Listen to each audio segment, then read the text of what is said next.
महाराष्ट्रामध्ये महागाईचा धूर निघत आहे। ज्या किमती आहेत त्या जर आपण बघितल्या तर हरभरा डाळ असेल, तूर डाळ असेल, या किमती 100च्या वर गेलेल्या आहेत। सामान्य रत्नागिरी 24 तांदूळ सुद्धा 60 रुपयाच्या जवळपास केलेला आहे। गोडे तेल त्याचा भावच सांगता येत नाही। आणि युद्धजन परिस्थितीमध्ये या सरकारनं गॅसची व्यवस्था करायला पाहिजे होती। हे सरकार सांगतंय की आम्ही प्रगती करतो म्हणून, पण हे प्रगती नाही तर गॅसपासून चुलीकडे हा देश निघालेला आहे। लोकांना गॅसचं सिलेंडर मिळत नाही। जे लोकांना 5 लिटर रॉकेल मिळत होतं हे काळा बाजार होतो म्हणून यांनी रॉकेल बंद केलं।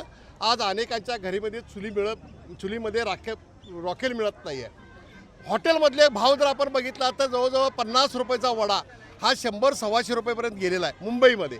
या सर्व महागाईच्या विरोधामध्ये आम्ही हा मोर्चा काढलेला आहे। रॉकेलवर गॅस रेशनवर 5 लिटर रॉकेल मिळालं पाहिजे।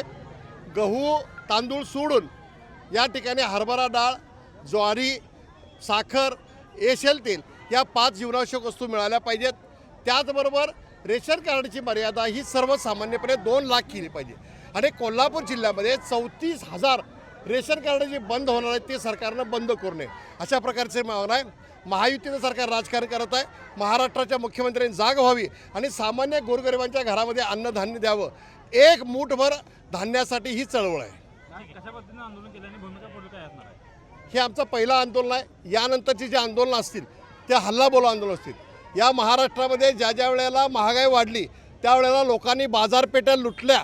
जर काय महागाई कमी झाली नाही तर आमच्या सगळ्या आया बहिणी रस्त्यावर येतील आणि बाजारपेठा लुटतील आणि याला सरकार जबाबदार असेल। अशाच नवनवीन अपडेट्ससाठी डिजिटल कोल्हापूर चॅनेलला सबस्क्राईब करायला विसरू नका।